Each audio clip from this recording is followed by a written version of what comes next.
Hey Nano fam, another week, another developer live stream. Welcome YouTube, welcome Twitch.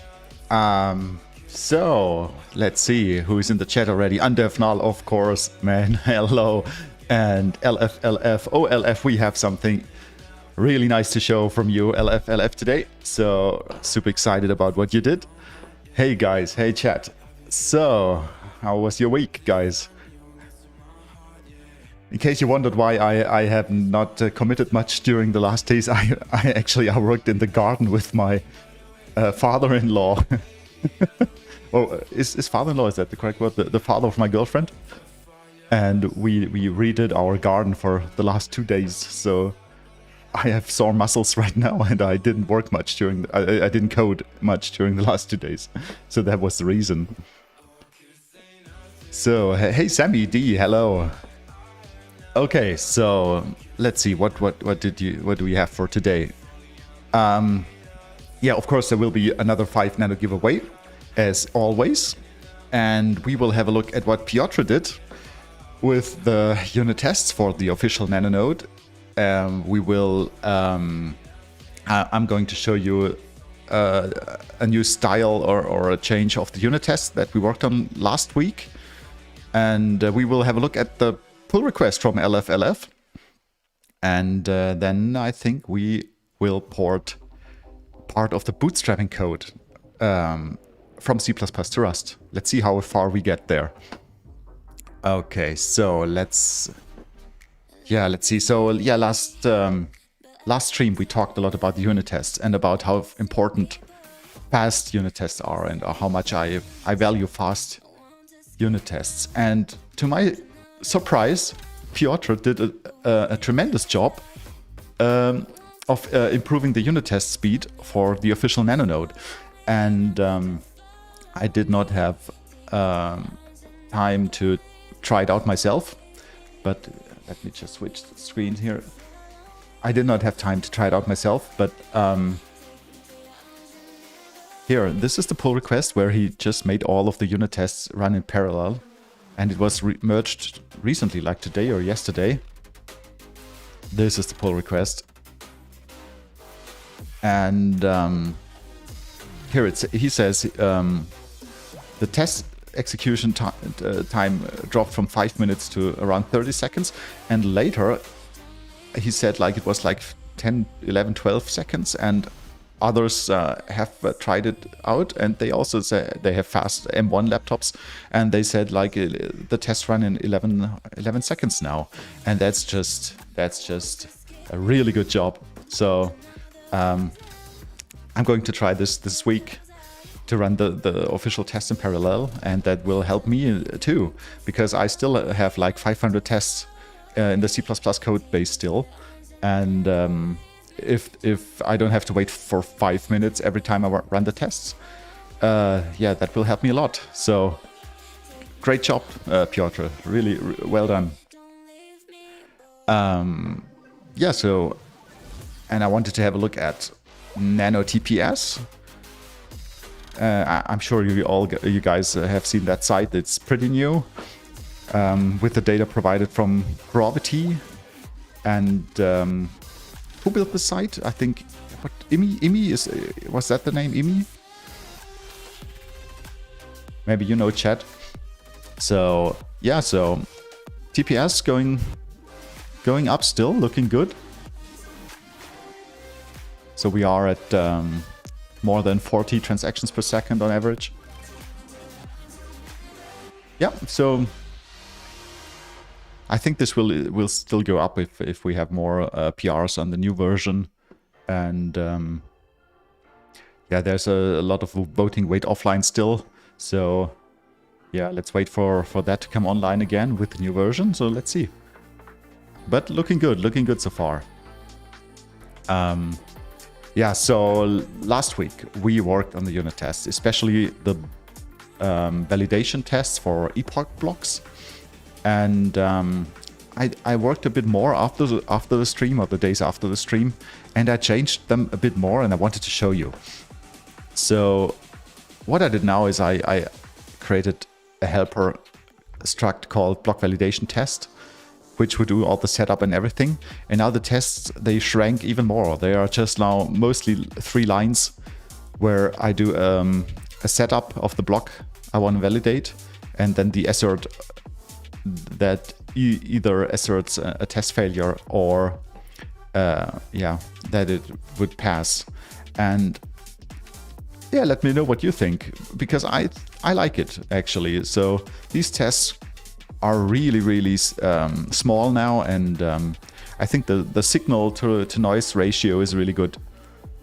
Andefnal says nice. Yeah, I find it nice too. Yeah, I like that. Like here, cannot use legacy open block if sender is on epoch 1. So this test here, we just set up an unopened account. Then we say there's a pending receive on epoch 1. And then we say our block to validate is just a legacy open block for all of that. And then it should fail with unreceivable. So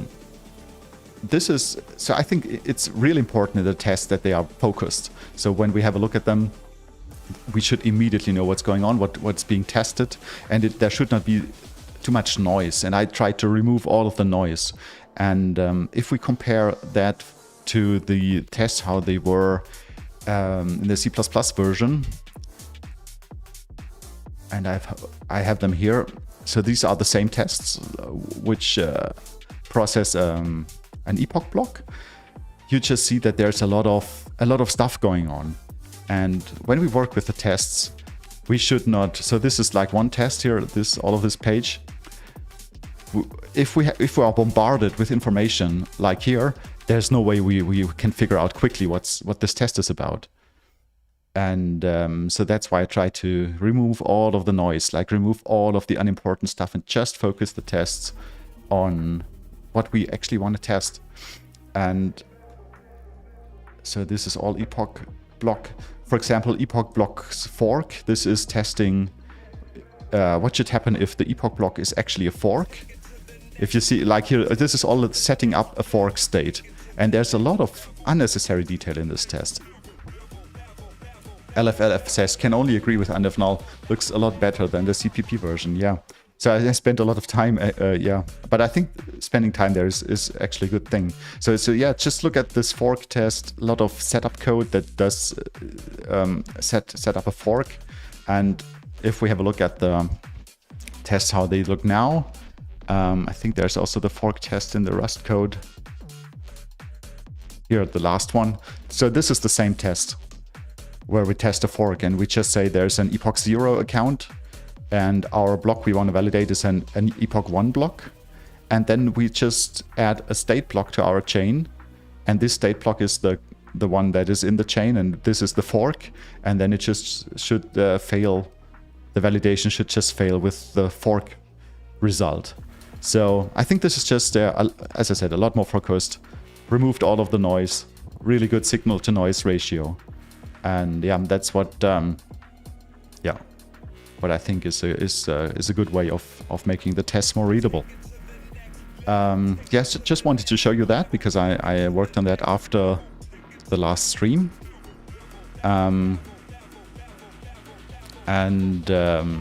What another thing that I wanted to show you is what LFLF did. He sent me a pull request. I was so super happy. So thank you so much, LFLF, for your contribution. And let's just go back. I did not have the time to have a deep look at it, but I just skimmed over it, and it looked good. So I think I can just merge it directly tomorrow. So what LFLF did was, and that's a really good idea, and that was actually on my list of things to do when I have time. He ran Clippy against the Rust code. So for all the non-Rust guys, Clippy is linter, or yeah, linter is that the word? So it checks the Rust code for known patterns that could be done better, and he just fixed all of the warnings, or not all, but a lot of the warnings, as you can see here. So just like unnecessary, like this one, and unnecessary into, or like just shortening or more efficient patterns. yeah, that's super useful. Like great idea, LFLF. I wanted to do that for a long time, but I haven't done it. So I'm really happy that you did it. And yeah, going to merge it tomorrow, I think.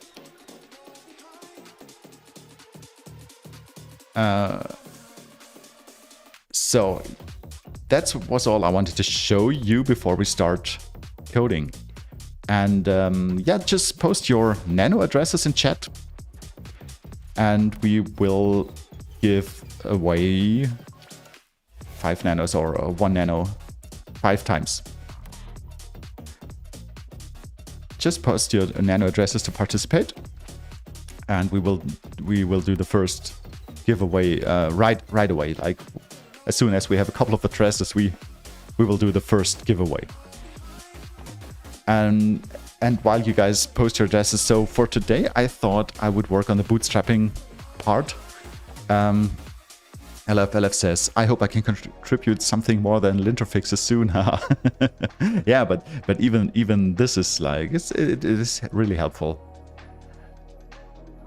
I had the habit of running Clippy, but then I don't know why, but I just did not run Clippy for a long. I haven't run it for a long time, so I'm sure there are a lot of warnings now, or there were a lot of warnings to fix.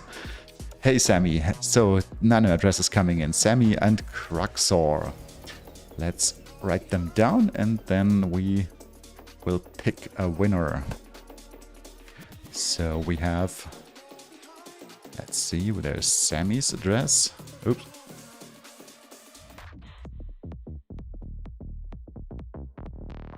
So this is Sammy.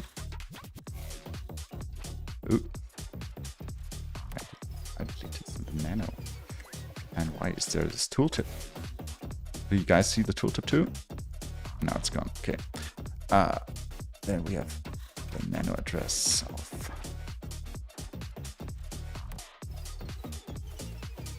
So this is Cruxor. And we have LFLF.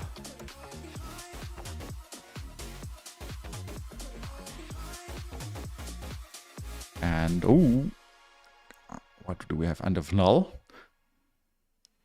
End of null says LFLF. At least you started. Yeah, so it's important to just get started. End of null. Cruxor says, yeah, give them nano for the pull request. You are right, Cruxor. You are right. Yeah, LFLF, you get one. Yeah, it's not much, but you're right. You should get one for the pull request. There are some more warnings with your new contributions, by the way. Oh, did I add new? Oh, then I should check the code before I commit with Clippy. And if not says, I'm too dumb to help with Rust. Oh no. So Rust is really difficult to get started with, but it's not impossible. Hey, Neil Woodham, a new name, I think. A nano address, let's add that too.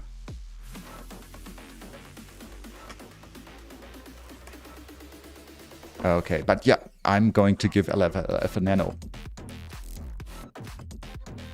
Just for the pull request. So that's this address. And let's send 1 nano.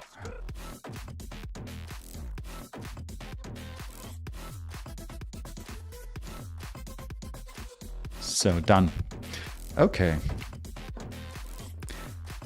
Yeah, Sammy D says, well deserved left. Yeah, that's right. Okay, so we got a couple of addresses, but we are still going to do the giveaway. So we have 1, 2, 3, 4, 5 addresses. Yeah, let's do it. Just waiting a couple of seconds for new addresses, but I think 5 is 1, 2, 3, 4, 5. 5 is enough. So let's do it as always. Go to Google.com. Let's create a random number between 1 and 5.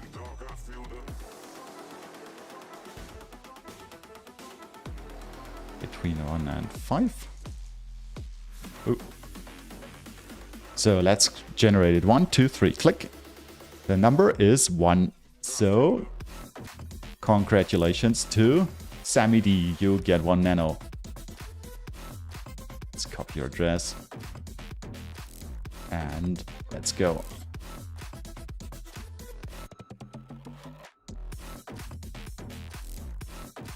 Confirm and send. There you go. Okay.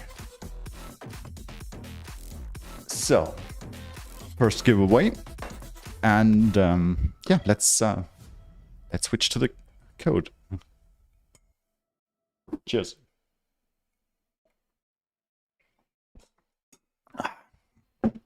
So,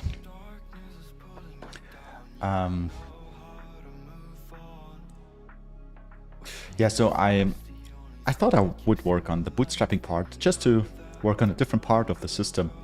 And it's pretty nested because, let me open up a diagram here. So I wanted to port, this is a long-term goal, I wanted to port the block processor. And so the block processor, it handles incoming or new blocks, and it does the validation and stuff, and inserts it into the ledger and whatnot. And so it's a really central part of the system. Sammy D says, I got the nano before you clicked send because YouTube has a small delay. Yeah, I think like 15 seconds delay for YouTube, and that's, yeah, nano is just way faster than that. And if not all that, nano mark, of course, with no beer. Yeah, no beer, because drinking and coding it doesn't work for me. So it's just water. Sorry to disappoint you. So, yeah, so the block processor is a very central part of Nano, and I have not ported that to Rust yet because it has a lot, like many dependencies, and I tried to keep track of what I ported already in this diagram. So all of the green boxes are ported already, and all of the gray boxes are not ported yet, and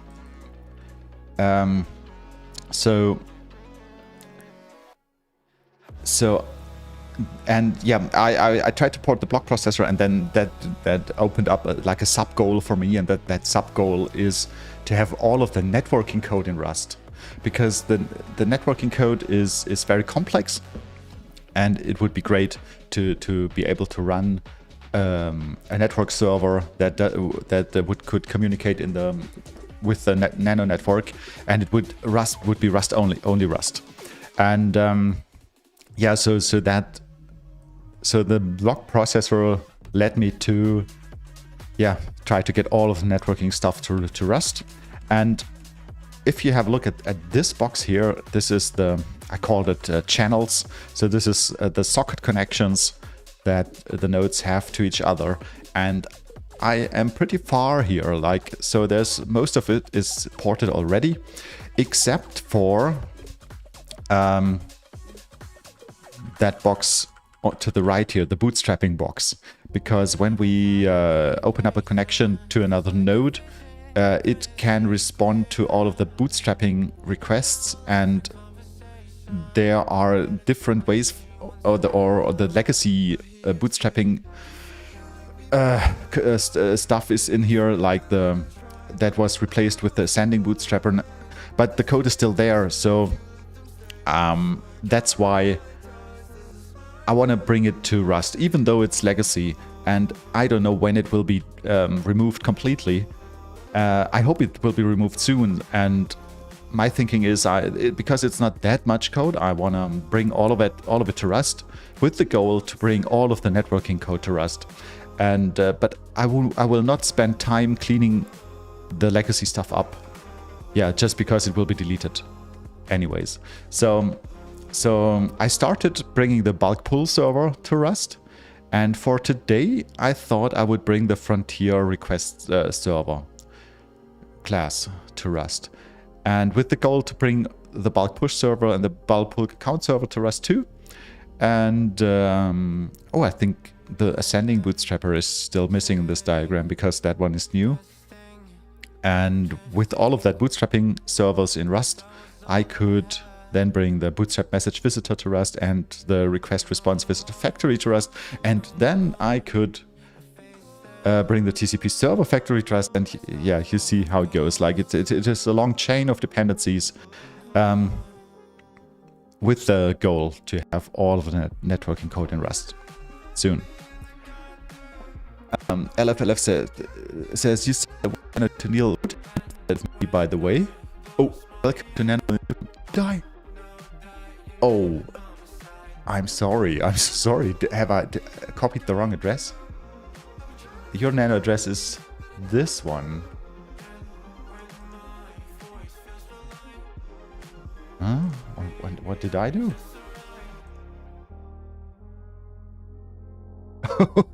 Yeah, okay, now let me do it again. No, I want to do it right. Then congratulations, Neil Woodham, for your Nano. Yeah, no, let's do it again. But this time, let's just check the address. So this one is yours, yeah? Let me double check, triple check. This one is yours. Let me check in chat. Yeah, this one is yours. Okay, let's do that one more time. Like 1 nano to this stress.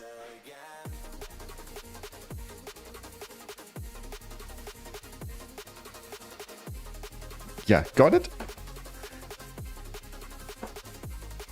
Good. So where's the diagram? Let's open up the diagram. Yeah, so as I said, let's try to port the Frontier request server just as a small sub-step of bringing all of that here to Rust.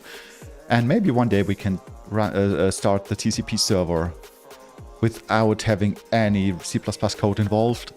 And then the next step would be to make all of that code async, because Rust has a fantastic async framework, and I want to use that. But for that, I want to just bring all of the code to Rust first, and then later refactor it to use the async frameworks. LF says, thanks, I got it this time. Yeah, my mistake.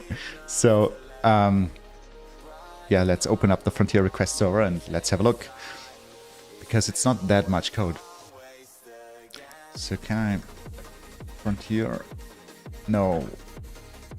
What was the name? No, I think the name was something with Bootstrap. Ah, no, I wrote it down. No, the name was Frontier request server. Oh, why doesn't the code find it? Then let's navigate manually. So it is in Nano Node, Bootstrap. Yeah, and so for all of you guys who wonder what this bootstrapping stuff is about, so this is if you start a new node that has no blocks in the database yet, it will connect to other nodes on the network and it will download all of the blocks. And in the past there was a different mechanism, so it would download the blocks from newest to oldest, and that is just problematic because you end up with millions of blocks that you cannot check, because you have to check the blocks in the right order. So you have to start with the very first block and then the next until you end up with the newest block. And what Colin did recently was he wrote a new bootstrapper called the Ascending Bootstrapper, and the Ascending Bootstrapper would actually start the other way around. So it would start with the oldest blocks and then it would download the blocks in the order they happened. And that's just way better because we can confirm or cement the blocks immediately. So we don't have to wait until we downloaded millions of blocks before we can start with the validation phase. We can just confirm them and write them to the ledger immediately. So yeah, Ascending Bootstrapper, it works really, really well. A lot faster than the old stuff. And that's why I hope that we can delete the old bootstrapping code soon. Okay, so Bootstrap, where is it? Frontier request, so it's Frontier. So I think it's in here, Bootstrap Frontier. Client side of Frontier request created to send and listen. So this is the Frontier request client. We will not deal with the client side. We will just port or try to port this part here, the server side of the Frontier request. So what does the comment say? Created when a TCP server receives a Frontier request message and exited when end of list is reached.